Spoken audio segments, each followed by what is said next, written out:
Good job, everybody. We are, this is episode 57. I'm Meredith. We have Alex. This is video, so I don't know. And then we have our friend and client and best buddy, Paige Semenza. So we're going to do, I always find this the most awkward part of the podcast. When you're going to a podcast and they intro you, it's like, I don't know what to do. Do I assume a American Gladiator kind of pose? So if that makes you feel better, go for it. But, all right. So, Paige Semenza, how do we sum you up in 2 minutes? Graduated from the Ohio State University. It's important to include the the. Is Why? it the? Why? Don't ask me. That's the name of the university. We Actually, take pride. it is? Yeah. My diploma says the Ohio State University. We take pride in that. Ben hates when I say it. But The Ohio State University. Are there other Ohio State universities? there is Ohio University, but no, it's just State College. It's basically Pennsylvania State College, but the Ohio State University. Yeah. I don't think there's any other ones in the U.S. that have I don't the think the. so. Mm-mm. Yeah. I am, I'm not a Ohio State fan, but I'm also not a Michigan fan. I have no opinion over that rivalry. Mm-hmm. Neutral. Did you have an opinion over Michigan and the Ohio State before you became a Buckeye? No. I didn't really follow any kind of rivalry teams except high school, and then not until it became relevant to my life that I was super competitive as far as a university goes. Yeah. But even now, I'm not that. If Ohio State lost, I'd be like, oh, rough, So sad. sad. Whatever. Yeah. Yeah. You played hockey at Ohio State, so Division I hockey player. There aren't that many women's Division I hockey teams in the U.S., I think. So you were there. No. I think you probably played against Carolyn Prevost when she was at Wisconsin. Yep. Did you guys overlap? Yeah, we did. I think she was a year older than me, so Yeah. I played with her a couple years. Yeah. Did you ever beat that team? We beat them once in my career. Yeah. Just kind of sad. Well, they were always good. they're so good. Yeah, national championship team. Yeah.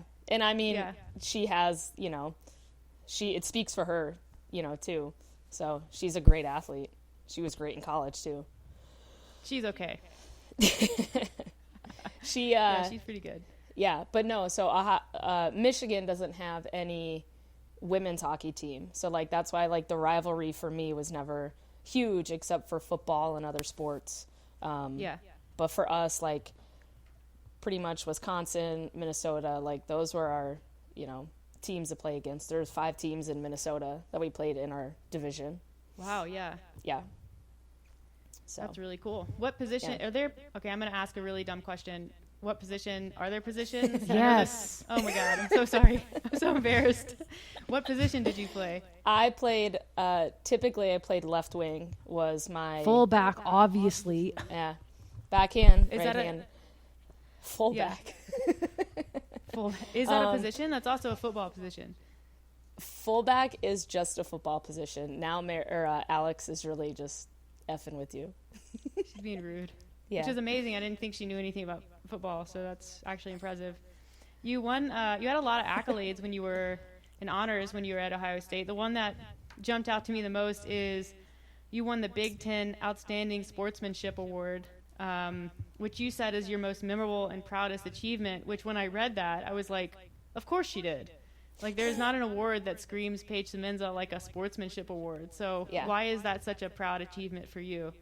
So that one was voted on by the referees and by other outside, I guess, officials and things like that. So it was, I was proud because I was being noted. I was being recognized by the league itself, essentially, and by others. And to have a sportsmanship award and, just have a level of respect with the officials and, other teams and things like that is just a big deal to me. I was always competitive, but I never wanted to be a dick, Yeah. So I think yeah, that's really important. definitely, Yeah. yeah. Cool. And then you were a 2-time Ohio State Scholar athlete, so obviously kind of a smarty pants. A little bit. Yeah. I wouldn't say I was in one of the most challenging degrees. I got a degree in my bachelor's in education and human ecology. So essentially to be a teacher is what that Yeah. degree was in. But yeah, I worked hard. I Yeah. have not always been, I would say, the smartest tool, but I've had to work for my grades when I was in school. Yeah. I think that's admirable, though. Yeah, thanks. I think a lot of athletes, even Division I high-level university athletes, kind of just mail it in on academics. So the fact that, you know, you did put in work there in addition to Yeah. on the ice is really cool. Yeah. So graduated in 2013, and then I think the next big thing that you did was USA Powerlifting Nationals, which I knew and I forgot about that. And so when I Yeah. saw that you had written that down, I was like, right, you do come from a powerlifting background. So that was 2015, and you qualified through the Pennsylvania State Championships with a total of 711, which came from a 265-pound squat, 154-pound bench press, 292 deadlift. And I have to imagine that just saying those numbers to you right now, you're like, I was so weak. So that's Kind pretty of. cool. Like, Yeah. you know, you did the powerlifting thing and went to nationals, came 18th, and obviously like the numbers at nationals were quite a bit higher, but they don't look too far off from your numbers now as a CrossFit athlete. So how do they compare? So let's see. Nationals, right now I probably squat, I wouldn't say this is my squat right now, but my best squat's 335. Bench, I have not tested that out, but I've done, I would say, around 195, 200. And deadlift, I'm about 30 pounds up from that as well. So That's impressive. yeah, solid. I would say 30-pound increases on pretty much each lift Yeah. since 2016, 2015. Yeah. Yeah. So I think a lot of time into that. But yeah, sure. And obviously training age and stuff. It's an Yeah. impressive squat. I think the only thing I can do with 335 pounds is like roll it around on the ground. I think it's bigger than my deadlift. What's your deadlift, Alex? Come on. I don't know. I mean, What's I've your definitely lifted all-time more best? Yeah. than over 300, but I had to take like 5 weeks off after that. Yeah. Crippled a little bit. Yes. Well, yeah, like my back was like, please don't ever do that again. Signed, Alex. Yeah, that's impressive. And then regionals. So you qualified for your first regionals in 2016. Yep. That was in Mid-Atlantic, and I didn't realize. I mean, I knew it, but I guess I didn't realize it. I was competing in Mid-Atlantic that year too. Came Yeah, 14th there. And what was your favorite event that year? Do you recall? Oh, probably the heavy deadlift one. It was the running, GHDs, and heavy deadlifts. It was like 4 Yeah. rounds for time or something, and it was smoked me. The weight was 275, Yeah, and there were Yeah. 3 rounds of 7 yeah, lifts, 7 reps of that. yeah. I'm like, And I was standing next to Meg Reardon, who is a friend of Yeah. ours as well. We were next to each other, and that was like keeping me going because I think that was her first year competing too. But like, that was my first time ever being in that environment too. So like, Yeah. the intensity of just doing the first workout like wrecked me, and then just the whole weekend of being at that intensity the whole time, like I was crushed. Were you like my standard for when people complain about being sore? I'm like, yeah, but were you 2016 regional sore? It was bad. Like Yeah. waking up the next day from the GHDs, because I never really had done them before. I was crippled. Like, talk about Yes. doing a lifetime best on a deadlift. That's probably what it felt like. Yeah.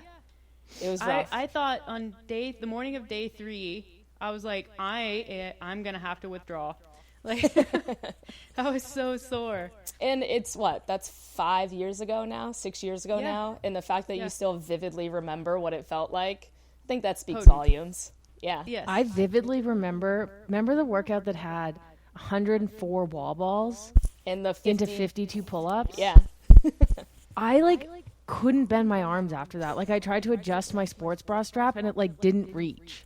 because there was so much blood in my arm. But then you had to go do power clean. Yeah. And then, yes, Yeah. It's so brutal. it was rough. Yeah. I thought that was a pretty fun year, though, overall. Me too. Was that your first year competing? Well, 2015, I qualified individual, but I competed on a team. Okay. And then, 2016 was my first individual year. And I think I came 9th that year. We Yeah. must have been in the same heats. Like, I don't know. Now I'm Probably mad that I once or don't remember twice. this. Yeah. Yeah. I remember seeing you, but like I vividly I remember Meg Reardon so much because the way she qualified. Like she crushed the last event and it got her in. It was just, and then that was kind of when Wags and Weights started getting bigger. So Yep. that's pretty much what I remember. But I didn't try to make friends either. I was too terrified. So your too intimidated. sportsmanship stopped at hockey. Kind of. For them. It's built back up now. It's definitely built Yeah. back up. I think we all went through phases of being assholes in CrossFit. We'll try to find the For clip sure. of you yelling at your judge in 2016 regionals. Who? Paige. Oh, yeah. I was yelling That's at a my joke. judge. Oh, Oh, I was that like, one wait, of those I Alex was doing Garland that? eyebrow jokes. Good one, Alex. You can just lay down on the couch if you want. honestly though, like there are some parts of that year that I probably blacked out. So if it did Oh. happen, it could have happened. Like, I don't know. I'm sorry if it did.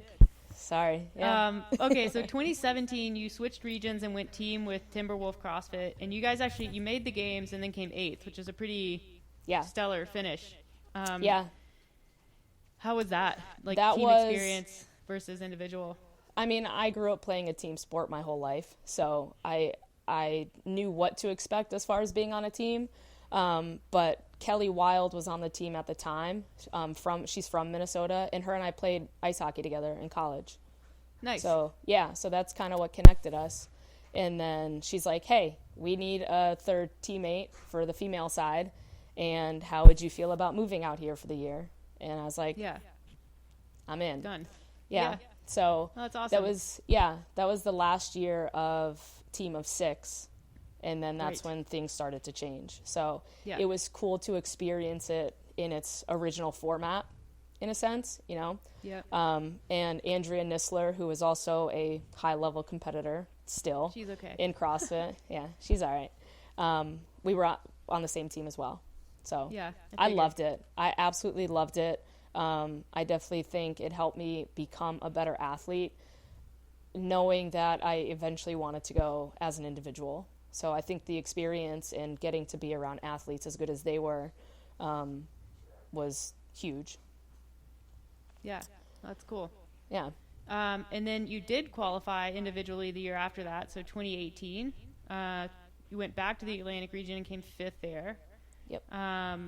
That's how we kind of met. That was also my year at the games, Yeah. which was, I mean, I may be biased, but I think when I think peak CrossFit Games, and granted it might peak again, I think 2018 from a programming Yes. and spectacle standpoint. I don't think that it's been topped since. I don't agree. know. I don't know. I don't agree. What do you think, Alex? I mean, 2015 was a pretty big spectacle. That was your year. Yeah. Okay, so I we were just all I a little agree. biased. 2015, I don't remember, I didn't watch the games in 2015, but they were also some pretty rough workouts that weekend at the games, right? That was like the year where Murph happened in the heat. And yeah, okay. Yeah. So yeah. That was the year where people legit had to go to the hospital. Annie Thorsdottir almost died. Just pushing limits. She was like a zombie. She looked like an extra from The Walking Dead. That's how effed up she was. She was just Yeah. like white, and she was just stumbling around with her arms That's- out. Yeah. But so maybe we'll say 2015 and 2018 best games ever. What was your favorite event in 2018? Okay, let me ask it, not including the CrossFit total. Fine. I don't know. I was like, when it's your first time competing there, like, and I'm sure you guys have experienced this too, but you're so worried and so nervous that you're forgetting to like take in the moment and remind yourself of where you are and what you're doing. So I honestly like have a hard time saying that year what was my favorite. Because it's like I look back on them now and I can kind of get a sense of what I was feeling at the time when I was doing the workouts. Obviously, also the clean and jerk ladder was probably my second favorite. That was one of my top finishes. Yeah. I will never row a marathon again unless I have to. That was also rough. Yeah. You did well in that event, though. Yeah, I did okay in that one. Yeah. I think it's because I had Alex. She did it first. That's true. So I knew I had a good strategy going into it. But yeah. What was your strategy? Because my strategy was totally wrong. Basically I knew what Alex's average was. And so I started a few seconds faster than that average and let it kind of drift down, and kind of just knew the last hour was going to be horrendous no matter what. So just planned when I was going to get up and take breaks and, try to maintain it as best I could. What was yours? We had one of our coaches who he's no longer a Misfit coach, but he had mentioned like doing negative splits. And again, not being super experienced in the sport and listening to a coach who has done this, for a couple years now, was telling me to do negative splits for a marathon. And I realized how horrible of an idea that was at the time. And just, I had to get up from that rower so many times. Like waking up the next day, like you have like sores and blisters and things in places you wouldn't expect to have them. So the nice thing was having that rest day too, and not having to do anything the next day, because that was brutal. The next day was, but I don't know about you. I'm sure you felt the same. I kind of recovered really well in a day. Like I felt fine on, Friday, whenever it started back. Yeah. I think just eating enough and making sure that we stayed hydrated. And I also think too, like your body is like just, you're in a ready state. So it's like your body knows that it needs to still prepare for war, basically. Yeah. And I think I think it's more of the mental preparation that helps the body feel physically ready too. Yeah, absolutely. Yeah. So then you qualified again the following year, 2019, and that was the sanctioned event year, and you qualified through the Brazil competition where you came second. And then 2019 was also the year where they kind of eliminated that really brutal schedule introduced the really brutal schedule of elimination. Yeah, the cuts. Yes. Sucked. Yeah. Yeah. Sucked. From what I know, I don't think that was Dave's intention with the programming. I heard, because we were on demo team that year, and it was kind of communicated to us that it was more coming from, like, it was what Greg wanted, and Dave was kind of miffed about it himself, but unfortunately he was taking a lot of flack for the cut schedule when it wasn't necessarily his decision. Yeah, that doesn't surprise me. I mean, Dave is who everybody sees when it comes to the CrossFit Games. Like, he is the head honcho, even though he has somebody above him that he needs to listen to as well. Yeah, exactly. Yeah. And then 2020 was obviously a season that got kind of cut short for everybody. And then last year you did, which event did you do last year? I had the virtual, so I did Atlas Games in North America. Right. Yeah. Yeah. How do you find the virtual events? It was stressful. I like looking at my open and my quarterfinals. I was leading up in a really good position, and I was doing really well in online formats, which typically is not the case for me. So part of my strategy was thinking everyone's going to want to go and be in person and do a live event, take advantage of a lesser competitive competition and do the online one, which was not the case at all, when rightfully so. Like, none of them are going to be less competitive. So I took a risk on that, and because I was high enough in North America that I got to choose, and I got the one that I chose. And then I didn't do as well as I wanted to. And then I made the last chance qualifier, and I just couldn't hang. I just couldn't have the results. Yeah. So, but it was worth trying. It was a risk. Yeah. And it was a good experience. I still know that I can do really well in an online event, but I know, again, that I do much better in person. So going forward, it's going to be all in-person events, hopefully. So we'll see what other two get announced this year. Yeah. See where we go. You can never really know, like with CrossFit, and this has always been the case, even when regionals were in place and it was kind of standardized across the globe. Like you never know what the competition is going to have in store. You don't know what the programming is going to be. You don't know what movements are going to show up. And I think when you're, unless you're kind of a shoe-in athlete, it always comes down to, like, you do have to get a little bit lucky with the programming and what shows up. And even though, like, the goal is to be as well-rounded as possible, like, I know you have things that you love to see when they show up in programming, just like we do. And when those things don't show up, it's just kind of like, well, I'll do my best. And I found that the programming with Atlas last year definitely left a lot of people in that situation. Yeah. And then, like, there was just a theme to the online events. Like, it was a ton of handstand walking and legless rope climbs. And then the last chance qualifier was a ton of handstand walking and more legless rope climbs. And it was just, and of course, there's other domains that they're fitting in there. But it was like, you could be a little bit more outside of the box when it came to the last chance qualifier as far as programming. But I mean, it's not making an excuse. It's just, at least it's helping me figure out more of what my weaknesses are and where I need to center my focus. Yeah, exactly. Cool. Yeah. So I guess we'll kind of get into the bulk of this podcast here. You just came back from Wadapalooza. Which was, I thought, it looked like a pretty well-run. Wadapalooza is always a little bit of a shit show from an organization standpoint. It is. But it's a really fun experience. So why don't you talk a little bit about that for you and kind of where you were going into it and what the wins for the weekend were? Okay. So I've done Wadapalooza for 3 years now. The last 2 years, I had an absolute blast going. I've always enjoyed the atmosphere. It's a little bit different this year because there was no pressure on it to do well. You weren't trying to qualify for anything. In years past, in 2019, the goal was to try to qualify for the games through Wadapalooza. And Wadapalooza is such a good one to try it with because there's already so many girls that were there that were qualified that you can come in 11th place and still qualify for the games.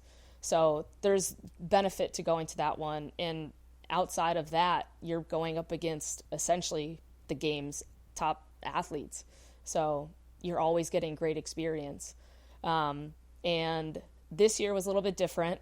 I'm working with Meredith now. So I was working with you pretty much leading into this since November. And just dialing everything in and dialing training in. And I got COVID the week before. I haven't really talked about that with anyone except, keeping it between us and through text. But it laid me out for 5-6 days. So that was the week prior to going. And my nerves were my stress levels were so high because I'm like, well, if I don't, what if I test positive and I can't fly, I'm not going to go. And I was like, this sucks. It's the end of the world, but it's really not. So that weekend before Wadapalooza, I ran through a few of the events, probably at 50-60% of feeling like myself. But I knew if I was going, I needed to get the soreness out and make sure that I can do the events, at least what was announced. And then leading into it that week, I kind of kept training pretty light. I didn't do much, and then flew out on Tuesday. Everything came back with my test, and it was fine. I was feeling fine. I didn't have any residual effects. And then Thursday, we started competing. So Thursday's first event was the flip sled event, which no one had touched a flip sled before. It was a new implement. And that workout rocked me, completely wrecked my body. It took me probably 3 hours to recover afterwards. We were out in the Miami heat. It was my first time competing with a line of girls next to me, and since 2 years ago, early 2020, and just the intensity and the heat and the unknown of like, how well am I going to do again? Am I ready for this? But weighted GHDs, weighted jump ropes, like it rocked me. And I got done with that workout and I couldn't do anything but laugh about it, because I was like, I needed that humbling experience again. And that is exactly, like, this is what I want. This is what I want to do. And being done with that event and be like, okay, I feel wrecked, but I'm enjoying it still. So it was a good, aside from being a horrible workout, probably one of the worst that I've done. It was a good start, regardless of the leaderboard that, like, where it set me. And then the rest of the weekend, you know, kind of like you said, Wadapalooza can be a shit show as far as scheduling and weather. You can't control that. But the last day, the weather really impacted the competition. And we went from a 2:30 p.m. start to a 4 o'clock start to a 7 p.m. start. So we didn't actually do our first event of 2 until 7 p.m. And it's tough to mentally hang on that long, especially after a weekend where you've gotten really beat up. So I bombed my last event, which is fine. I was a little checked out, and I know the movements are a weakness for me, and I knew that going into it. So mentally, kind of let it affect me a little bit for sure. But again, it's the long weekend. The total volume caught up, and I was ready to eat by like the time that event came around. Yeah. So, but overall, it was a great experience. Could it have been better had I not got COVID? Maybe. I don't know, but I'm sure it would have been a little better. Yeah. Less mentally taxing. At least you didn't have to worry about getting COVID while you were there. I know. That was the big thing. I was like, I could be free right now. I don't have to stress about it. Yeah. But I think maybe I'm still probably dealing with some respiratory things. Just like there are certain movements where like I can do them normally, but like the last couple weeks, like I get super out of breath and just you don't really think about it until you take time to think about it. And you're like, oh, like, why is this bothering me so much? Why am I getting so out of breath from doing burpee box jump overs where like I can bang them out at a steady pace? And here I am stopping in the middle of them. Like, why am I sweating so much? Right. Just feel like you're working a little extra overtime. Did you feel like you said you haven't really been open with it or shared. Do you feel like there's pressure in the community to not be open with it, or was it just a decision you made, like you don't really think it matters? So yeah, like it's not that it doesn't matter, and it is definitely, like Ben and I, my boyfriend, we were talking about it, like you have reasons and you have excuses, and it was definitely a reason that affected me in the competition, but I didn't want to say it out loud because like I didn't want myself to be convinced of an excuse. Like I didn't want to have that I didn't want that playing in my head, like I'm using this as an excuse. I'm going to tell everybody I got COVID and you know, that's why I placed 14th. I don't know. I hate that. I hate when it's like really blasted out there on people's social media of like, it seems so common in the sport. Like what my coach once told me before going to the games, I had like a wrist injury, and he was like, a lot of people are injured, and you just kind of have to like do your best. Like everyone's dealing with something in the sport, but then there are a lot of people who are like, you know, they go into the games and you see on like Morning Chalk Up or on Instagram, like, oh, you know, I've been dealing with this shoulder injury, or, you know, my back has been hurting. And it's like, I don't know, I think it's to protect people's egos. And like it's like, but what it's doing, and kind of what you say is like, you're letting it have power over you to some degree, maybe more so than if you just were like, this is what I'm dealing with. It's part of the game.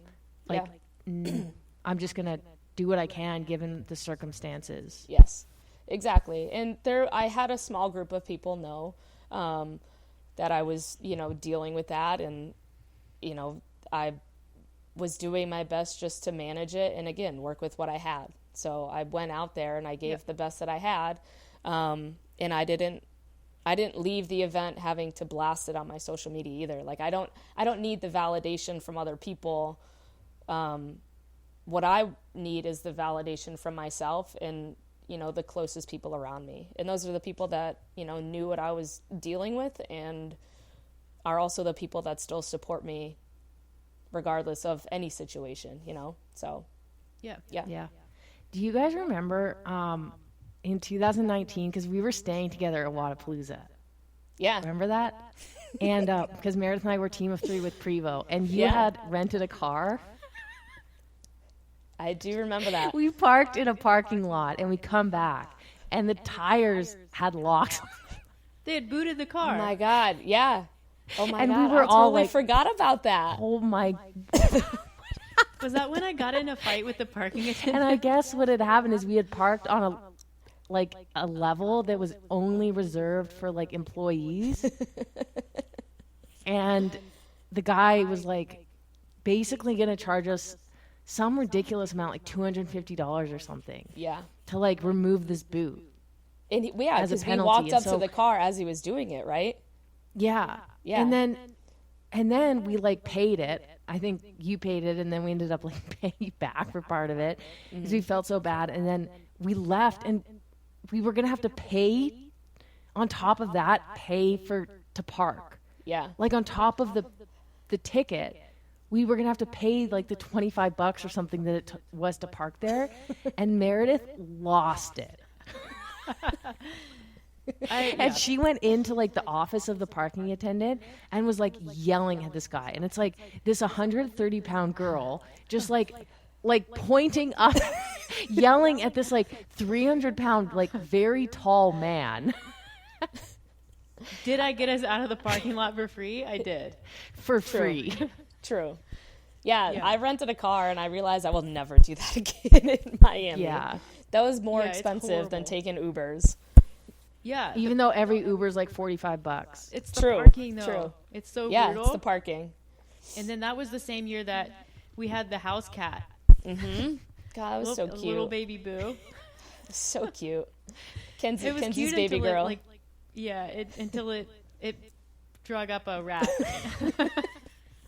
I was like, oh, okay, you're actually a wild animal. So a little background on that. We found this cat, stray cats, because they're all over in Miami. And we took her in. We weren't supposed to, but we took her in. We gave To her our house. affection to our Airbnb. And one day she just comes back to the back door and has a dead mouse in her mouth. And she was just It was proud. She was just so proud. Because it was like a really was small cat and like a really big mouse. But That's true love. She had fallen in love with us She and wanted did. to show us that. She yeah, did. I think she was trying to thank us for allowing her to stay in our Airbnb.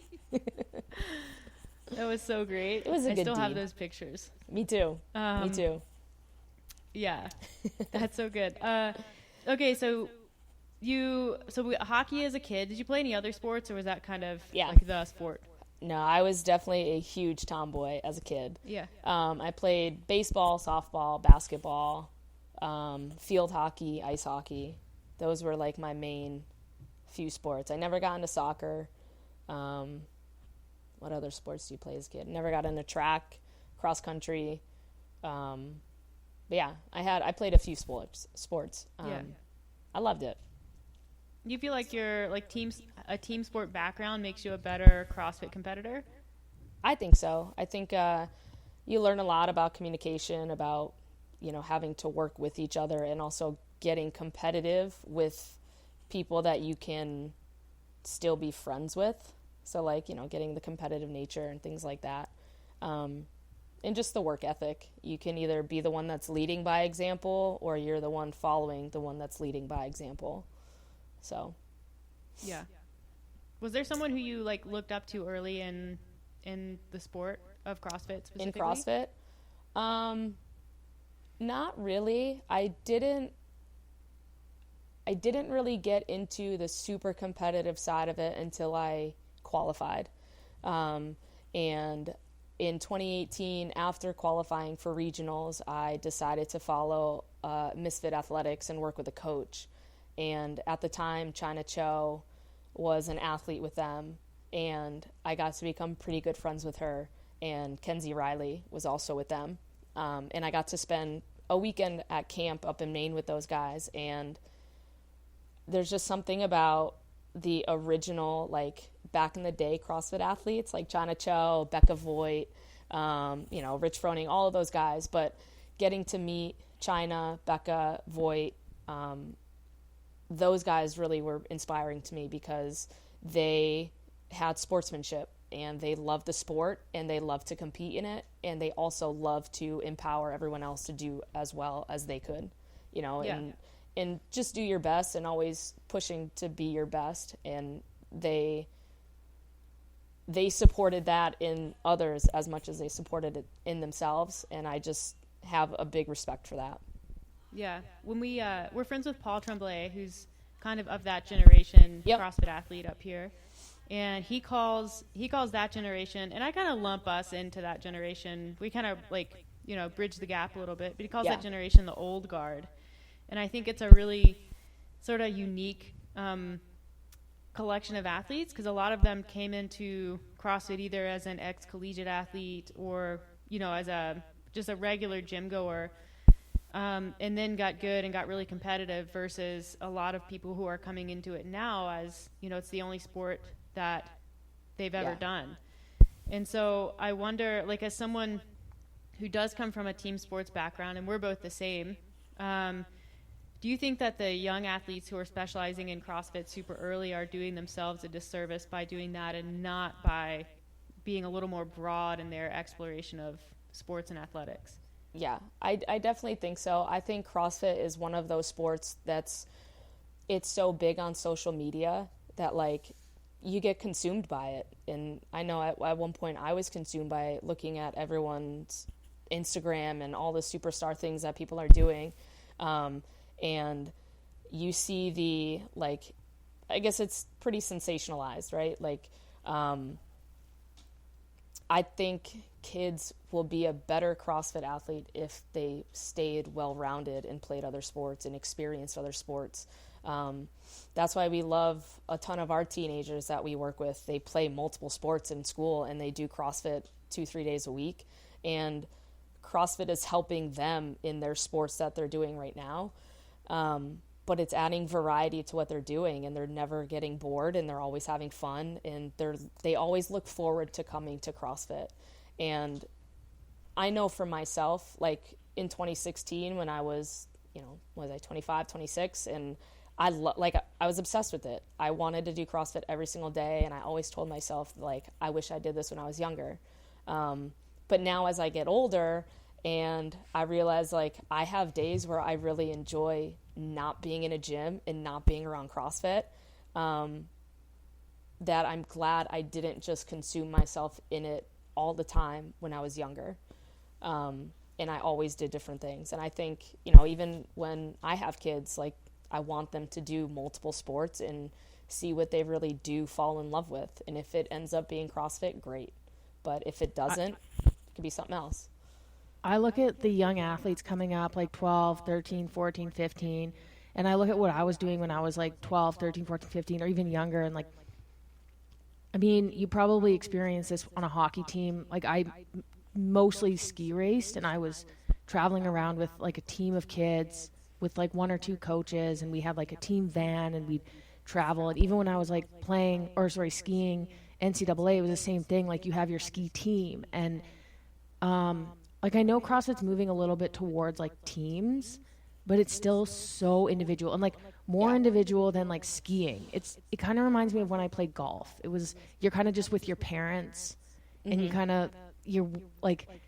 play at your course, and you kind of play with the older athletes, the adults. Like, you play with maybe a couple friends, but you don't have that, like, team atmosphere, those same experiences that you have when you're on a swim team or on a ski team or on a hockey team, where, like, you experiment with stuff together. Like, like, I remember, like, even, like, drinking and stuff. Like, it's as much as, like, drinking, has a a dark side. It's like there's the mature, like, I don't know, there's just, it's different. It's a completely different experience to be a young CrossFit athlete. And I think they're missing out on a lot of like really, a lot of the experiences that I think are the most valuable with being in sports and athletics. Yeah, I agree with that.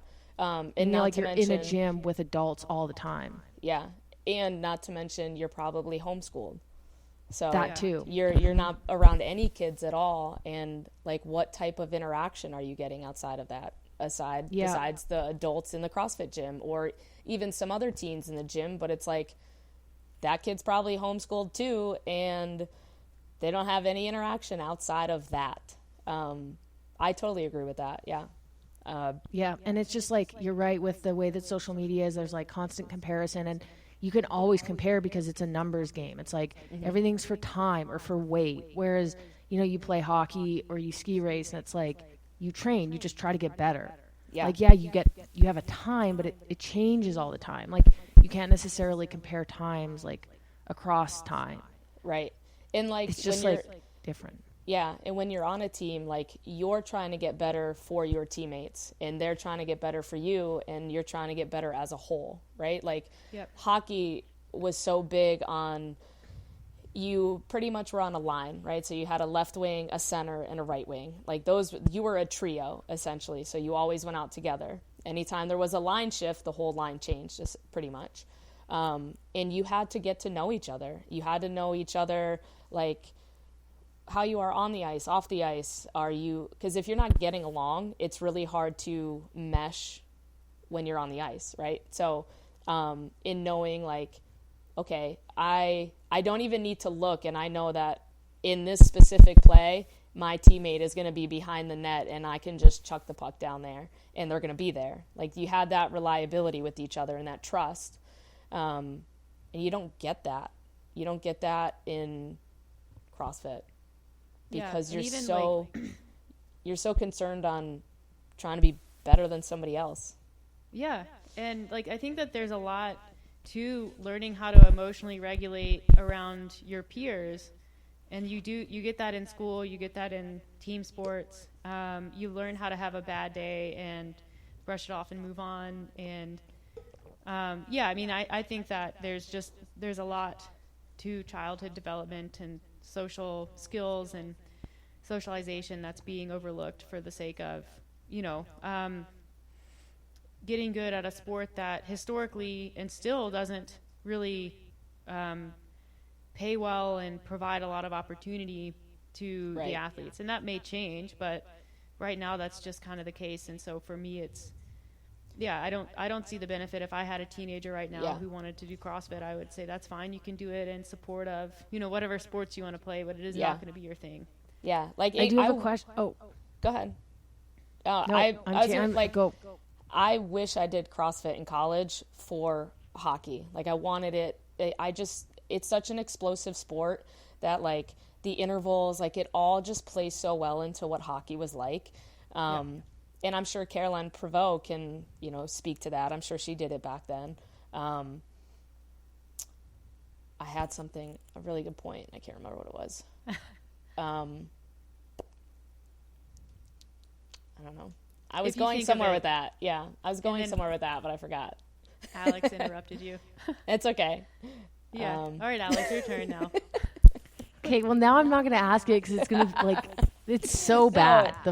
The question. Well, no, there are no bad questions. No, yeah, it's all good. Let's hear it. My question was, when was the first time you got drunk? Okay, that was not what I was expecting. And was it with your team? Oh my gosh. All right. Did you throw up? Yes, I did. Off of 2 Mike's Hard Lemonades. That's all it took. So I didn't, like some kids experience drinking in high school and, you know, to each his own, whatever. My official visit, this is still, I don't know, can I get in trouble for talking about underage drinking? Nah. No. All right. My official visit to Ohio State, you have a host. One of the girls on the team is a host for you, and you stay with them for the weekend.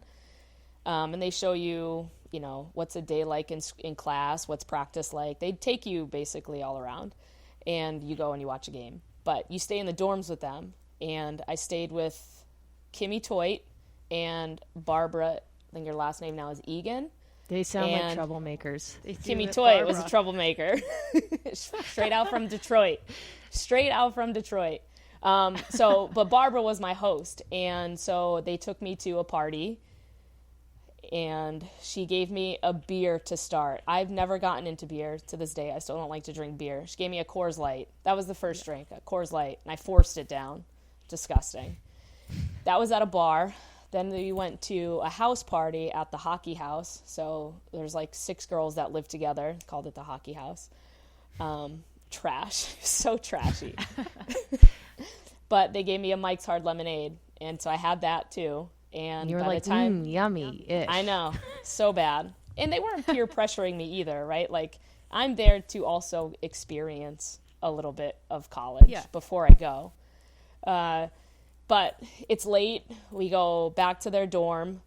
Barb's bed is on the bottom. Kim's bed is on the top. But Barb decides to put me up on Kim's bed. She's not home yet. She's also out partying.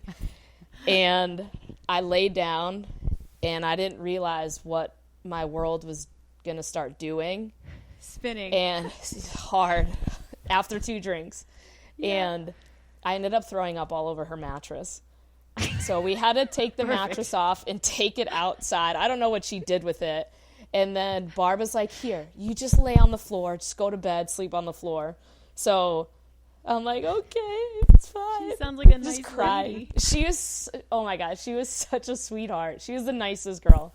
But then Kimmy comes barreling in at like, 2 or 3 a.m. And all I'm hearing is, what the fuck, what's going on? And like starts getting so mad. I'm like, I'm just going to keep my eyes closed and pretend I'm sleeping until the morning and I can get out of here. And it was so embarrassing. And I never saw Kim again until I was like, I'm committed, so I was just going to be on the team. And she was just a year older than me, so we had 3 years together. And we ended up becoming really good friends throughout the next couple of years, which is just ironic. That's good. It would have been super awkward if she had like held it against you for 3 years. I know. Semenza, I know. you owe me a mattress. Oh, so bad. So yeah, that was like my first time. I'll never forget though. These are the stories that people are here for. Yeah. I don't know if you know this, but your last name is like, it is a sports announcer's dream. It's funny you're saying that. Yeah. Yeah. It's like, they're saying, they like go down the list and it's like, and Paige Semenza. They love it. Like every time they say it. It's funny. It's like, you know, Chloe Gavin David or David. Yeah. I don't know how to pronounce Hers it. But is not their dream. It's not. But she kept yelling it wherever she was, and she saw me. She was like, Semenza, and she just kept doing it. It was just funny. That sounds like her. Yeah. I got to know her a little bit more this weekend, too, which is pretty awesome. Because she also qualified when we did in 2018. Yeah. So she's great. I was with the Canadians in 2018 because they screwed up my jersey. And so I hung out with her a lot. And she was teaching me, French Canadian swear words the whole weekend. I can't remember any of them now, but that's she taught fantastic. Me a whole bunch. Yeah. Yeah, that's fantastic. Yeah, that's pretty cool. So, you have had, obviously you played a lot of sports. Is there a coach, like who's the best coach you've ever had? And then like, why? So in high school, I went to a school called the North American Hockey Academy, NAHA for short. It was in Vermont. It was an all-girls school. I went there 10th, 11th, in my senior year. And there were 40 girls total. Sounds like my dream. Alex. There were 40 girls, all girls school, and my dream as an 18-year-old. Essentially enough for 2 teams. I'm just gonna keep going. Essentially enough for 2 teams, the A team and the B team. Wait, this is all hockey? All hockey. Do we know? Can we get the stats on how many of them are gay? No. There's a good majority, for sure. Over 50%. I would say. That's what I meant. Yeah, I would say when I was there, it was very hush-hush. And I think since it's just very, like, people are just very open about it now. But yeah, I love that. A good it's boarding school. it's a stereotype, right, within hockey, like lesbian. It is Yeah. what it is, and some Yeah. are, some aren't. And some of my friends from college that I still talk to from Ohio State are gay, and you know, Yeah. That brings is me what to my it next is. question. Alex, you have to control yourself. I don't actually think she plugged my mic in. She knows better, so just pretend I'm not talking. Okay. Better for the overall recording. Let's get back I'll on save topic. those questions for later. You threw me off again. I don't know where Rapid, we are. rapid fire. We were talking about your Aha, coach at you were talking Naha. about Yes. Aha. Okay. Yeah.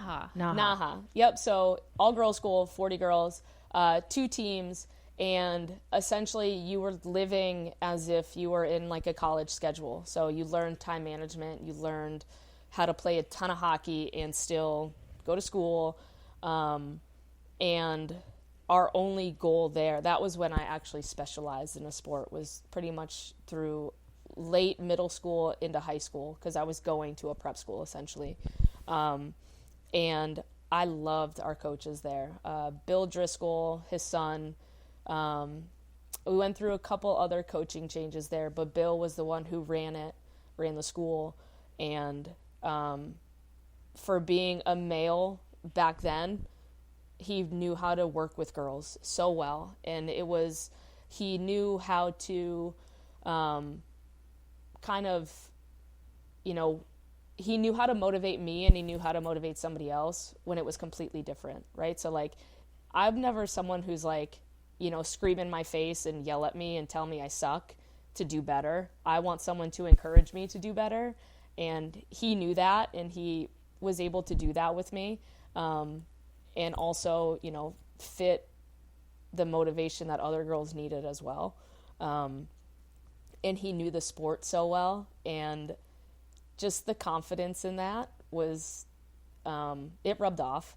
So he was awesome, but I have played so many sports and been in and out of so many different coaches that, like, it's really hard to pinpoint one, because they all have their special moments that you hold inside of you. He was definitely one of the most impactful, and helped me get to a point to receive a scholarship for college, and that's huge. So he made me a better athlete overall. And back then, we also, sportsmanship, we talk about that, but like, we always represented what was on the front of our jersey more so than the name on the back. And we took pride in that. So that was definitely a big one. I had a lot of coaching changes in college. I wouldn't say they were the most impactful, but definitely still, made me part of the athlete I am today. And same with my other coaches when I was younger. So, but Naha, I think, was really the time of my life that I needed to become the athlete I am today, for sure. Yeah. That's really cool. Yeah.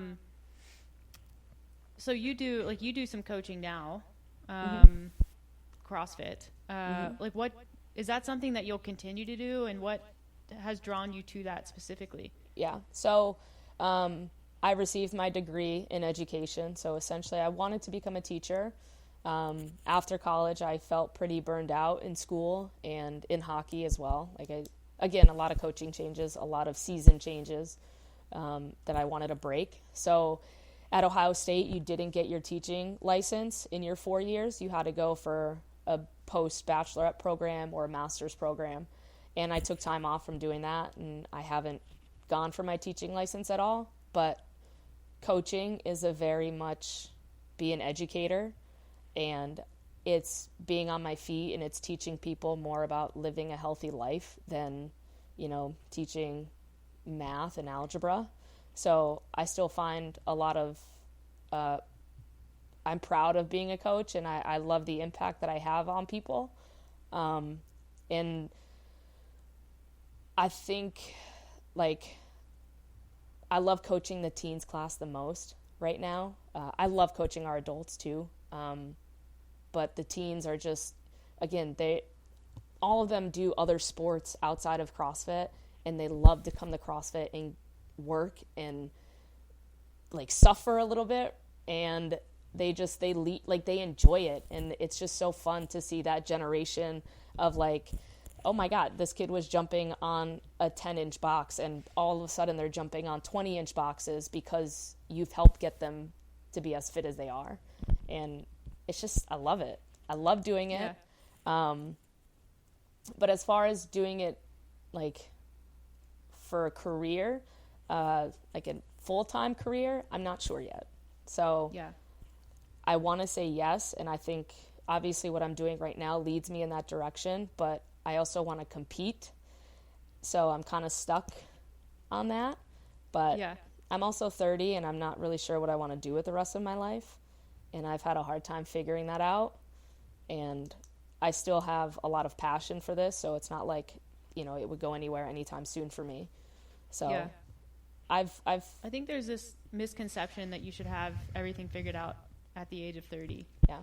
And I don't think that's true. I mean, I Yeah. definitely 30's the new 20. I think that It definitely is. if we could delay education in kids, like get them to do something semi-productive between the age of 18 and 25, and then after 25 you're like, okay, now I want to go to school for this. Yeah. I think that would be so much better. Yeah. I definitely, like my parents were never bad about school. Like me and my brother always did our work. I'm sure my brother not so much, but like, we weren't pushed to be perfect in school, but we were pushed enough to do well, and earn our grades and stuff like that. And like, but like, I didn't know what I wanted to do when I got to college. I put teacher down because when I was younger, I always said, I want to be a teacher. I want to be a teacher. Like, and I don't know if I want to be a teacher. Actually, I don't want to be a teacher, but I want to be like, I want to teach, right? I want to teach CrossFit, or I want to teach something, you know, another sport, something that's super hands-on, and still has an impact. But like, I don't really love a school setting or the education that you teach, the curriculum that you teach. Like, it's so structured and just not structured in a great way, I guess. Yeah. We're just in a system, right? Yeah, right. Yeah, and it's like you have to do things this way because it's the system and it's standardized and there's standardized testing and Right. it's just that's how. And there's nothing wrong with people who go into that field. I think teaching's a really admirable career, but I think that now more so than probably ever, there are so many ways that you can teach people and work in education without like working in education. Yeah, right. Yeah. And I think, aside from that too, like I've gone for my CrossFit level 1 and my CrossFit level 2 certs, and they're just weekend certifications, but like, you know, you're sitting and listening to all the lectures and you're getting hands-on. And I don't know, like both times that I have gone have been with different instructors through CrossFit, like different level 4s. And there's always one that like reaches out to me afterwards and is like, hey, we think that you'd be a great, you know, level 4 if you ever find yourself wanting a career in this. And that's always intrigued me too. But I don't know, like one of your, and I'm sure we can kind of follow up with that, but one of your questions is, you know, how do you feel about CrossFit right now, as an organization and as a sport? And I really don't know the ins and outs of the organization side of it. I can't really say I've stayed up to date, or like I also don't know what to listen to or like what to trust, because like there's just so much stuff that's going, like there's just so much change and it's just hard to keep up. Yeah. Does that frustrate you as an athlete? Yeah. I mean, I dealt with that in college, and I burned out. Like we had coaching change after coaching change and having to learn different systems, and just so much drama comes with that. And you get tired of it. And again, like maybe, you know, 30 is the new 20, right? Like I'm still young for being a CrossFit athlete, but like it gets old, you know? So it's like just waiting for some consistency. Like I'm not going to wait forever. I'm also 30. I want to get married. I want to have a family at some point. Like, there are life priorities that are going to take over. Yep. So. Yeah, I guess we felt that and granted, it's a totally different situation now than it was in 2019, but it was like the rules kept changing. There are all these hoops to jump through. This, like, then there's on top of that, you have to be playing the social media game, especially back then, because it dictated what, you know, events you would get invited to versus having to go the qualifier route. And it just felt like the sport was moving in a really unfair direction. And I think now it's better, but there's obviously some uncertainty about what the future is. And I have always kind of like felt that a little bit, because CrossFit is like, yes, it's a sport, but it's also a private company and a privately held organization. And there's really nothing that is stopping, you know, someone or some situation from just pulling the rug out from underneath it. I think now it's starting to be sort of bolstered by, you know, other events and, you know, loud and live events, things like that. And that's good. But yeah, it's I could definitely say from an athlete standpoint why it's frustrating to kind of be on the outside looking in when you're like not sure what you're looking at. I remember in 2019, because we were on the demo team, and then we saw you in the athlete village, like after you had gotten cut. And we were just like, how are you doing? And I remember you were like, what am I doing? Like, this is so stupid. Yeah. It really was, because like you work your ass off to get to the games, and there's only 40 people who go. Normally, I guess there were like 1 million people who went that year. Yeah.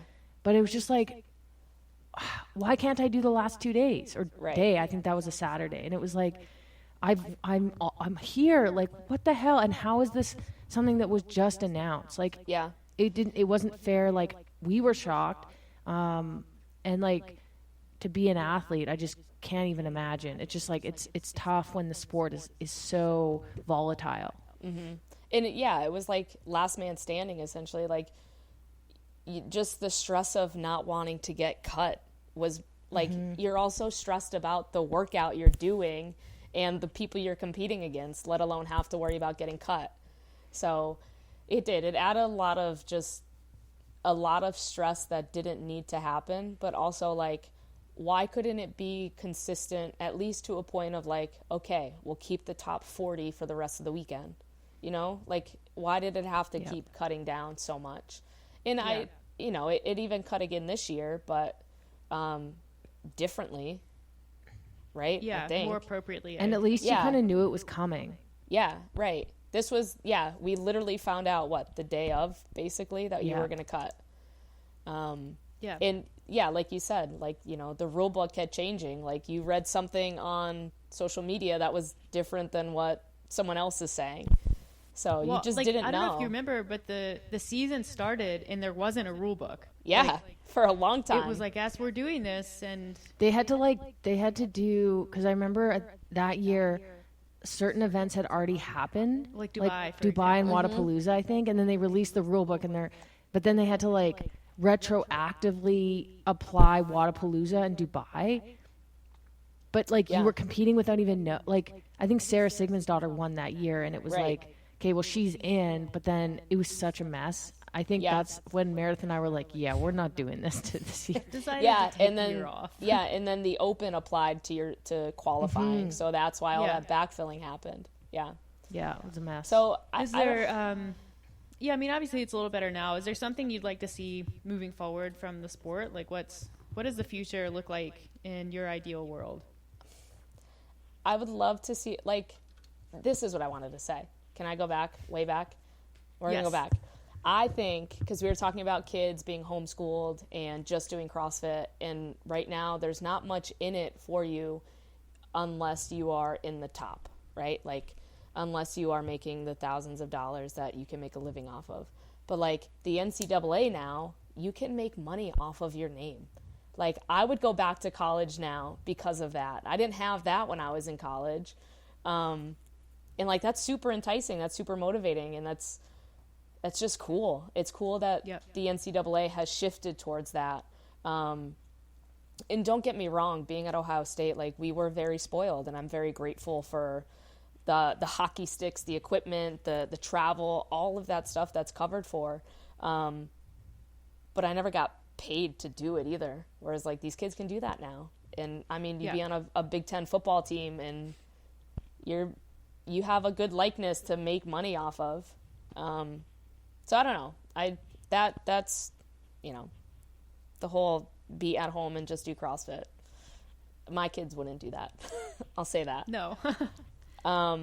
For the sport going forward, I'm not really sure. I think a lot of it is, you know, being an athlete in the sport who's not huge on social media. Like, you know, certain athletes get that, you know, that big competition or that big event that like blows up their name, and their likeness can, you know, they just get a lot more people reaching out to them, sponsors, stuff like that.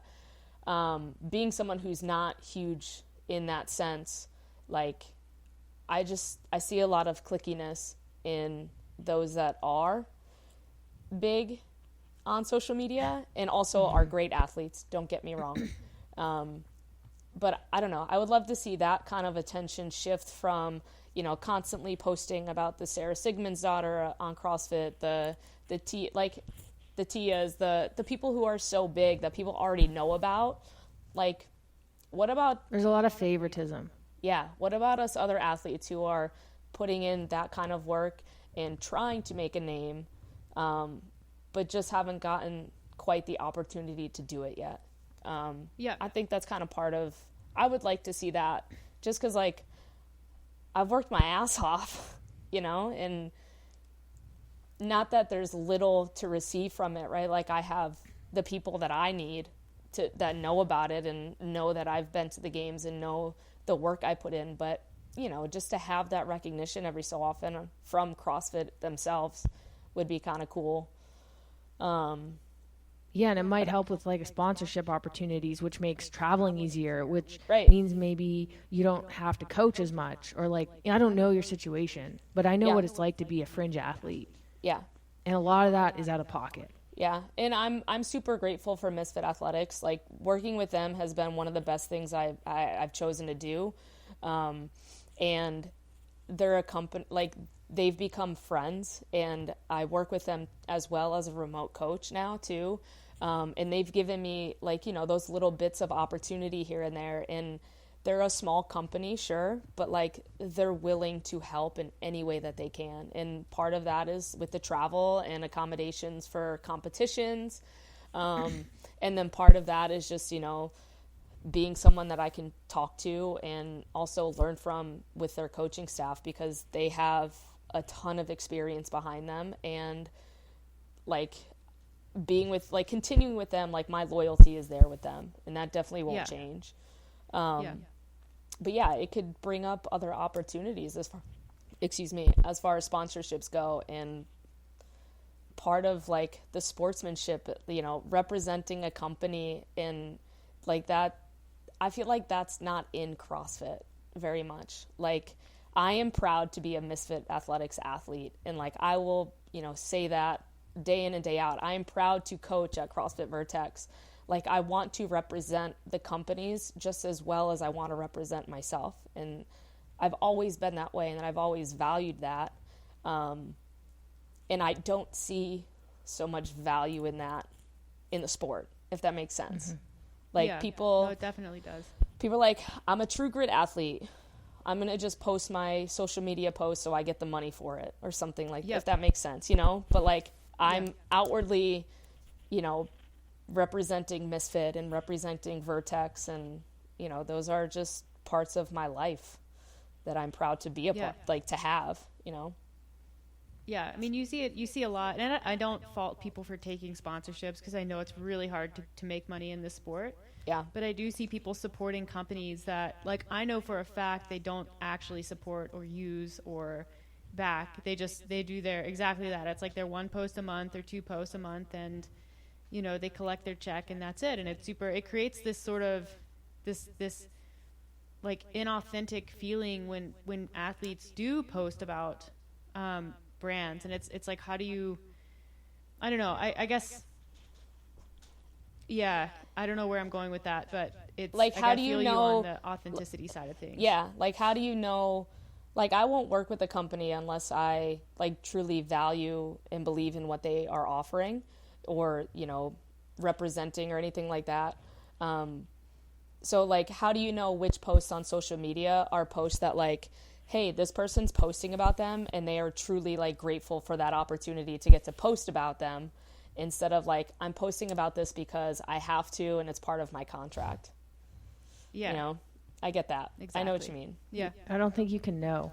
Right. That's true. Yeah, I agree. It's hard. Yeah. So obviously, like we've been working together for a little bit with nutrition. How does that sort of fit into your history as an athlete? And like what changes have you noticed since putting, or in the past even when you've put focus on nutrition specifically? So high school, knew absolutely nothing. College, tried to self-teach myself a little bit, but was definitely not had a great relationship with food or knew how to fuel for performance. Like that was never, those three words were never like together in a sentence for me. And then after that, like I started learning, like macros became like that big thing. And that was probably around when I started powerlifting. And, macros are still a big thing now, but it's not like I'm going to do this to fit my macros kind of thing, Yeah. I think it's evolved so much from when I was in college that like it's actually mind blowing, the research and the science that goes into it now. And then through CrossFit, I've worked with a couple different coaches, maybe 2 or 3 other coaches, before deciding to work with you. And all of them were essentially just a set of numbers and just hit them.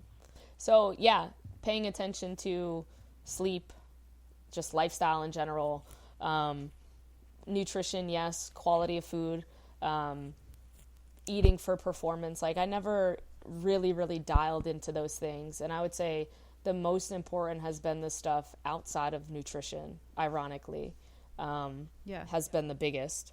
So the biggest changes as far as working with you guys, compared to others. And I've learned a lot just about that. And I'm eating the most that I have like been suggested and advised to eat.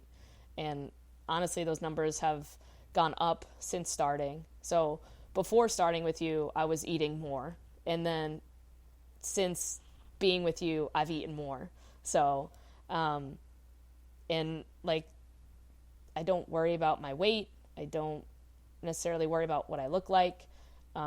It kind of all ties in together, and I look like an athlete, and that's what I want right now. I want it for performance. Yeah. I think it is like putting the focus on performance and then on all of those other things. So, the mood, how's energy and training, like what's your overall outlook in life, like all of those things, that tells you everything you need to know about nutrition. And then the numbers, like I think a lot of people are coaching nutrition that don't, maybe they have their PN1 or whatever the certification is that people get now.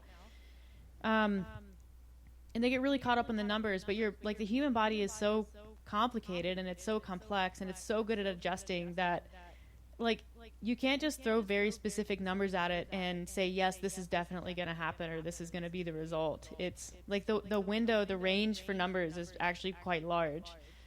And as long as you're feeling good in those other areas, it's like, yeah, your food is good enough. Yeah, right. And I want people to understand that. Yeah.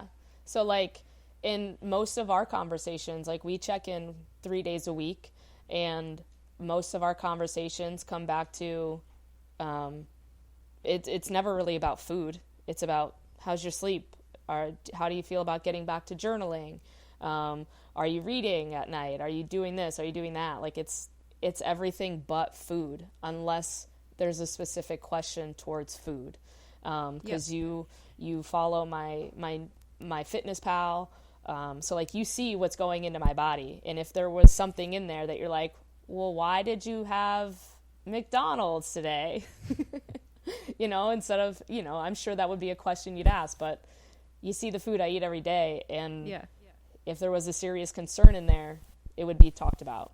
Yeah. But outside of that, it's how are your cats today? did you sleep? You know, like there's there's so much more to nutrition than just food. Yeah. Sometimes it's having somebody, and I've had coaches before, it's having somebody in your corner who knows you and knows the ins and outs of your life and how you respond to them on a daily basis. So like when you are in competition, you can text Meredith or Meredith texts you, and you can simply just be like, how are you doing? And that alone can be like very valuable. Like I had a really shitty training day, and like having to talk to somebody who maybe understands that can be helpful as well. Yeah, I definitely think that is a big part of it too. And I had mentioned it before, like Meredith and I were friends first, and we competed together in CrossFit, and we found friendship through something like that. And I've always highly respected you guys and have seen the business that you've built from the ground up. And so much of it's backed by science that it's like, how do you not like gravitate towards that? And have a friend who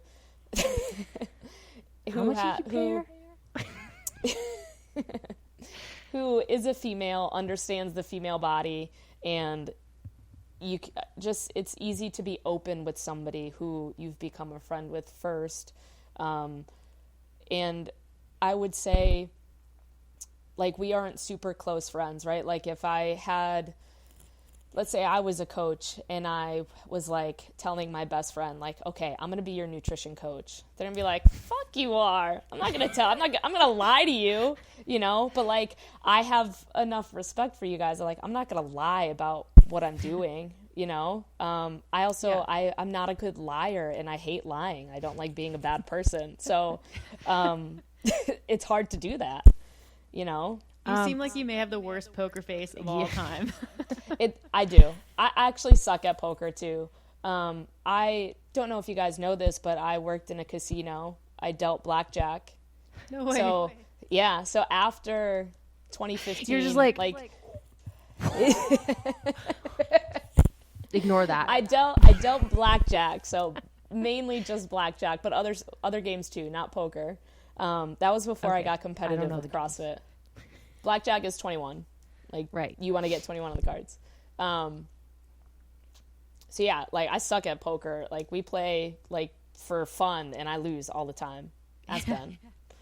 So yeah, but again, going back to the friendship, the respect, and just wanting to improve my life overall, my wellness overall, like that's motivating in itself. And like, that's kind of the whole, I'm working with you for performance, but like you've done more than help me improve my performance. You know, you've helped me improve my quality of life, in just a couple little ways that, snowball into bigger things. So enough about Meredith. What have you ever struggled with, like body image issues or anything like that? Like being a CrossFit athlete, being like transitioning from hockey to CrossFit, anything like that. Yeah, I know, sure. Like that's kind of like a hot topic right now.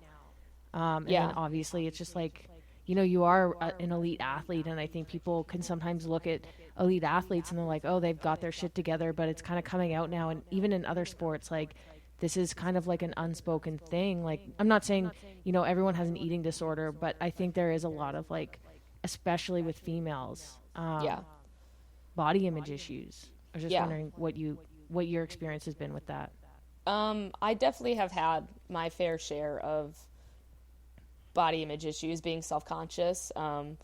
It's back in college. I wish I weighed what I weighed now in college. I weigh like 145-ish, 143. I weighed 125 in college. And I look at myself now and I'm like, how? I don't know where would that weight, like, how would I not have that weight on my body? If I try to do that now, I would look like skin and bones. and I'm sure a lot of it is muscle, right? I've built a lot of muscle since then, but I wasn't aware of food and what it could do for you. And like, social media is not big back then, but like you still have magazines and 10 minutes and you have 6-pack abs and all that stuff, like when you're younger and you're like, oh my God, I need to do all these little things and I can look like that. And also trying to teach myself about nutrition and just not seeing it from the right resources, right? So I have definitely struggled with body image, especially more so back then. Like I was like, I'm going to run a ton, and I ran a lot after college because I didn't know what else to do with myself. So I would run like 7 miles a day, 5 to 7 miles a day, multiple days a week, and I wouldn't eat much. And like looking back on that, it blows my mind how my body was okay. Like you look back on those kinds of things, you're like, how the fuck did I not, like I would eat like a granola bar. I would go to Chipotle and I would never get rice or, because you hear carbs are bad, all that kind of stuff. And I would limit I feel like myself. your body can like manage that one time. Yeah. When you're younger, it's like you can do it like once to your body, and then like it's really hard to do it again because your body is like, even your brain, you're like, no, don't do that. And then I went through a pretty bad breakup in college, and I was then living with just by myself, and I could not manage that at all. And I fluctuate, like my weight went from 125 to almost 160 over a couple, like maybe 2 years or so. But like that was a pretty big, I was very depressed at that point, and I was living by myself. And I eventually moved in with a friend of mine that I went to school with. She wasn't a hockey player. But I was just so unhappy. And then I stopped working out completely for a little while. And part of that is probably why I got so depressed. I just didn't have a routine. I would wake up, I would go to work, I would go home, and I would sit on the couch. And like, those are things that I've kind of put like so far back in my mind that I actually forget that they happened. Just because they were such like, struggling times for myself. And I didn't know anybody from CrossFit then that I know now, like the friends I have now, I didn't have any of them. And I was still living in Ohio at the time. And then I decided it was time that I moved home. And I moved home, and one of the first couple weeks, a friend of mine took me to CrossFit Vertex and was like, hey, you should just come work out. And took me there unannounced to the coach, to Kalina, who is now one of my best friends. And she's like, what the like, you're just going to bring this random girl in who's never done CrossFit before? And so she actually like put me in part of the workout. And that was kind of when like, being unhappy for quite a long period of time started to turn around. And I started getting that fire back in about competing and filling a void essentially from hockey. And then I started really getting into nutrition more so, I would say, getting into it probably 2018. I really tried to start dialing it in and learning more from coaches and things like that.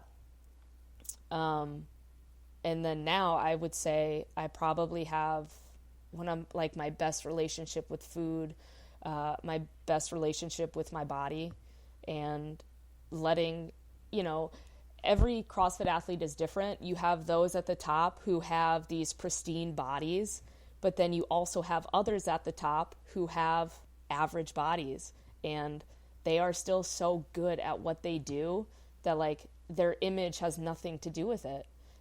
I myself, and this isn't to like, I'm not trying to, I don't want to sound bad on anybody. I don't think that's the right word, but like, look at Kenzie Riley. She is fit as hell, and she just had a baby, and her priority with her body is nurturing her baby. Yeah. And it's incredible the things that she has done. And you would probably see her walking on the street and you'd be like, she's just a mom. Yeah. Like, you wouldn't think that she is a CrossFit Games athlete. And I love that. I like watching her do the online semifinal and just seeing her name up there. Like, it blows my mind. It still blows my mind to this day that she's so fucking good. I'm like, yeah. I can't stand you, Kenzie, but you are so good. But again, looks average, right? Like, Yeah, but it's like with Kenzie, what's interesting about her is that she, as fit as she is, and like returning games athlete, and even games athlete after just having a baby, still is open with the fact that she is self-conscious, or at least more so probably in the past, about the way that her body is in comparison to other CrossFits. It was like, I don't fit my body doesn't look the part. Yeah. Even though I am like a, you know, however many times games athlete, and I'm fit as hell, like even for her, it's like, I don't look like Tia or Sam Briggs or, you know, whoever. And I think she's kind of one, and like Camille was one. They're kind of leading the pack in that, like, and even like what you just said, like, it doesn't matter what you look like anymore. Like, what matters is what your body can do. And you're seeing probably now more than ever this variability in body type in CrossFit, and it's awesome. And it's, I think, empowering younger girls who look at, you know, are on Instagram and see Tia and they're like, I don't look like that, I can't be a games athlete. Well, it's like, no, that's not the case, because look at all the other girls out there. It's like, there's no one size fits all. Yeah, that's definitely a really good point, and especially for that younger group who isn't mature enough yet to realize that, like, others' opinions don't matter about them. Yeah. Like, I look at Olivia Kerstetter, like, that girl is a phenom of an athlete, and she, to some, might not fit the body type of a Tia or a Sam Briggs, right? But that girl is good, and she's only going to get better, and she's only going to mature into her body more. And what she looks like now, she might not look like that in a couple of years. Like, you don't know what's going to happen. Yeah. She's so young. They're all babies. Yeah. I remember even, oh, sorry. It's okay. No, but like you said, like the variety, I think, in the younger kids is, I think it's more prevalent there too. Like, you see a lot of different body types in our younger athletes, and it's because some have hit puberty, some haven't, some are just, you know, bigger at their age, and it is what it is. We actually have Gigi Sabatini, who was a teenager from our gym, who went to the games the same year as I went. And now her younger sister, Caroline Sabatini, is just kind of getting onto the scene of competing. But Caroline is ahead of her in weight already, like in a great way. Like, she's 10 pounds ahead of her at the same age. And it's like, that's going to benefit Caroline, because heavy barbells were always a weakness for Gigi, or, you know, when a qualifier came up. And Caroline has a little bit of a step up on that. And it's just, the variety in bodies, you don't know what you're going to get, you know? Yeah. And I think it's like at some point, it's like someone decided there was like a look for CrossFit when really there's not. And that's, you know, when people say, well, I don't look like a CrossFit Games athlete. Well, who decided what a CrossFit Games athlete is supposed to look like? One of the best things about CrossFit is there's so many paths to the top. And that just allows for a lot of different types of athletes and body types and heights and weights and builds and all of these things. It allows for such a variety. Even like Tennille Reed, like, you don't hear about her very much anymore, but she was one who, you know, you compare Tennille to Tia, and she's built totally different. But she's one of the best athletes of her time. And it just, you know, there's no point in saying, well, I don't look like, you know, Tia. Well, you're not Tia. You're not going to look like Tia. You're going to look like you. You have athletes out there who are like 135, and then you have athletes that are like 165 or 170, and they're all on the same floor. And that's what's great about it. Yeah. And I'm probably one of the smaller athletes now. Like, the average weight has definitely increased, especially, I would say, for females. And I would say, if there's one thing that, like, I really get self-conscious about, and it's not necessarily self-conscious, but, like, I'll get out on the floor and I'm like, I'm small. Like, I look real small. But, like, if being like, the weaknesses, perceived weaknesses of being small are machines and weight, right? A barbell. I can't change my height for a machine, right? Like, I can't, you know, get taller so I can row faster if that's part of it. But my weights are above average, especially for my weight. So I'm not concerned about that. Yeah. you know? Yep. That's so interesting. I Yeah, do you have wish, anything like, else? I do want to push more on machines, but I feel like Yeah. I've gotten so much better just, being the size I am and just improving overall fitness. Sometimes people ask us if we're going to like come back into the sport because we haven't officially retired. Like I haven't sent, neither one of us have sent the email to HQ saying, take us out of the drug testing pool. We're retired. Yeah. So sometimes people ask, and I'm like, well, I've never been very strong, and I am even less strong now. Well, Like- that's your priorities change, your goals change. Yeah. Yeah, but it's also, it's like, the priorities change, strength kind of went down. At the same time, the sport has gone so much heavier, and the girls are so much bigger that, I think about trying to do the sport right now, and I'm just like, I don't think that is smart. Yeah. For me. And not like, again, not saying that, like, we're kind of older in the sport now, right? We're in our 30s. You're in your 30s. I am 30. Yes. Thank you for that clarification. But like the amount of stress it would put on your body to try to build up back to that kind of strength, like that's a lot. Yeah. It's just a lot. Yep. Yeah, and it's a demanding schedule, and it's been nice to kind of step away from it a little bit and I'm sure. take the role of helping the people who we want to help in the sport get better, and that's almost as fulfilling. So thank you for that. I do have a serious question. If I went back to university, do you think I could fool everyone into thinking that I was 18? Probably. Is that a question for me or Paige? Both. Well, I don't know about 18. I would say like 20s, like early 20s. Like Yeah. 21? Yeah. Yeah. You'd get carded on campus. Legal age.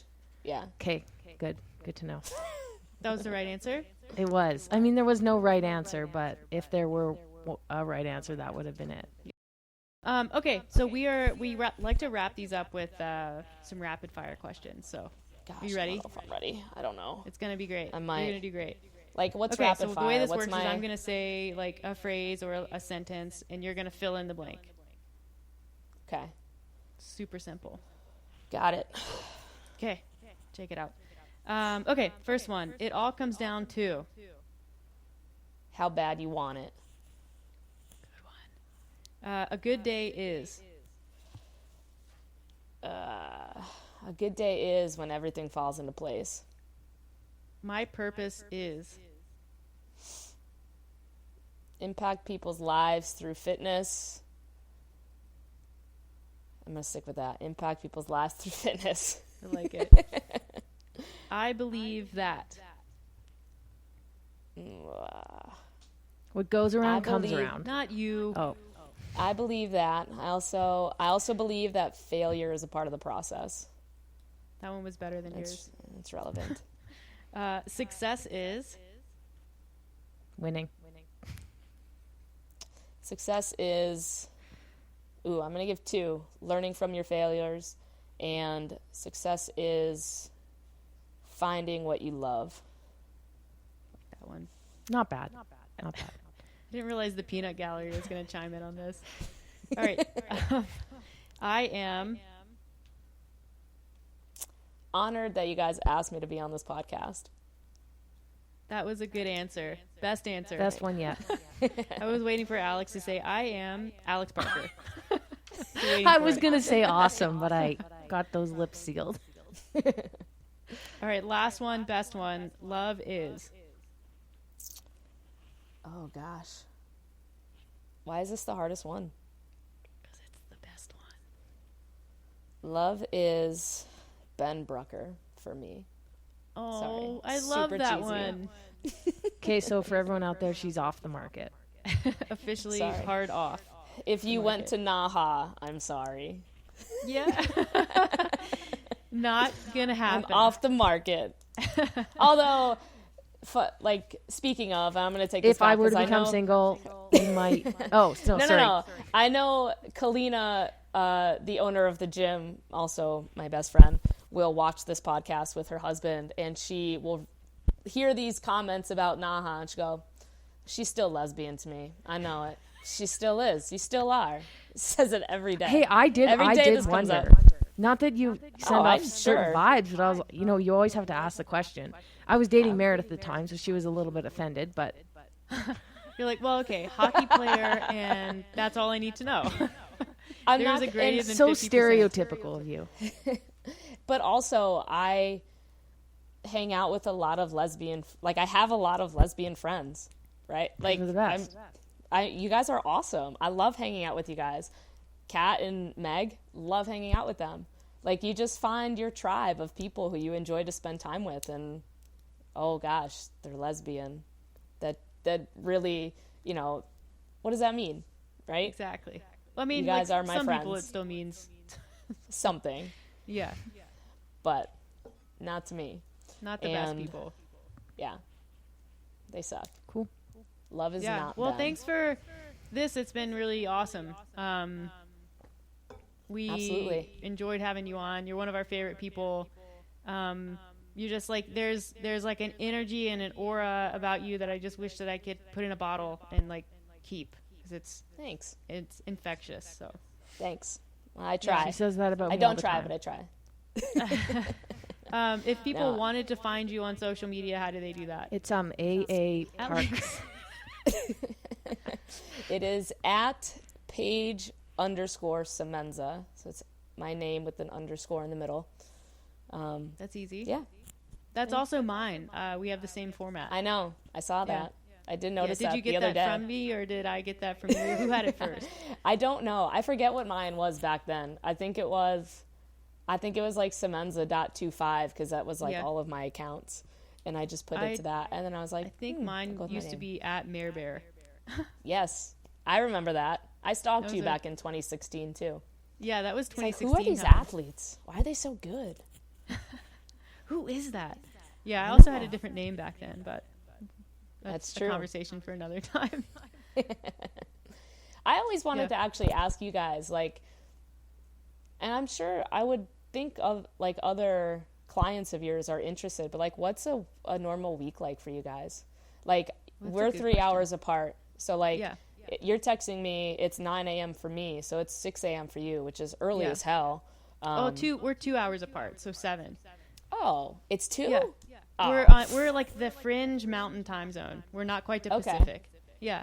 Gotcha. But like, it seems like you guys have a ton of work with Tactic. Meredith, you do some opt-ins on like morning chalk up, and like, what else do you guys do anything outside of that as far as work goes? Yeah, I mean, like our weeks are pretty regimented. Like Monday, Wednesday, Friday are client-facing days. Like every single day, the post that goes up on Tactic, usually, and then Tuesday, Wednesday is also the day that I write for Morning Chalk Up, and that goes up on Friday.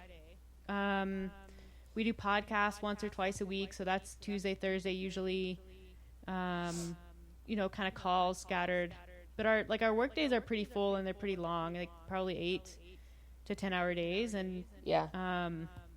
we're still doing 1 or 2 training sessions per day on most days. Right. And then if we can, Thursday is kind of our ski day, mountain bike day, if the weather is good for it. So yeah, it's we Nice. stay pretty busy. Hey, Alex. Yeah. She's like, Alex, what's I don't- your favorite part about your work schedule and your work itself? I would say the best and worst part is that we can kind of pick it up and move it anywhere. So before the pandemic, we could take it to visit. I could go visit my family in North Carolina, and no one would even know that I had traveled because everything is Right. mobile. But even now, when we go on ski trips and things, the whole business goes with us. The downside of that is it makes it a little more difficult to take vacation and actual time off. So that's kind of the good and bad. But I Gotcha. think I don't know. We both really love it, and it's really a passion project for us. And it was one of those, we worked so hard for so long without really getting a lot out of it, and it's kind of nice to see that work start to pay off in more significant ways. Like we have a team of coaches who work for us, and we're looking to grow that team, and it's like our values as a business are really important. And yeah, it's just been, we're both pretty obsessed with it. So Yeah, that's awesome. I've always Alex, do you have wondered. anything? I like that you're talking to people. It's nice. Like, it's different every day. But like, sometimes that's like not the most optimal if you're having like a really bad day and you're talking to people. It's like funny because I'll be like on my phone, like so dead. Like, yesterday I was feeling so sick, but I was still doing client check-ins. And so I'm just like dying, and it's like, Can't let them know. LOL, like exclamation point, like, because I need to be like positive and upbeat, Yeah. and like, you don't want to be like, I feel like shit today when they ask you how you're doing. So it's not like I lie to people, but there's definitely like, you kind of do have to be like on to some degree. Thankfully, Gotcha. most of the Yeah. time it's check-ins, so I mean, you can deliver honestly, messages. Yeah, I mean, you get a better poker face because you are text messaging, right? But like, it's just like coaching. Like, you have to put in the energy. And I always say that, like, people forget that like coaching is hard work. Like, you're on your feet and you have to be on, because essentially you're teaching them and you're keeping them safe, but like, it's customer service, and you want them to be satisfied. Yeah. So Yep. Yeah. I get that. But again, you Yeah. got a good poker face with the phone. Yeah, you can at least set it down for a minute if you need a moment. Yeah. Nice. Oh, that's cool. Cool. Thanks for asking.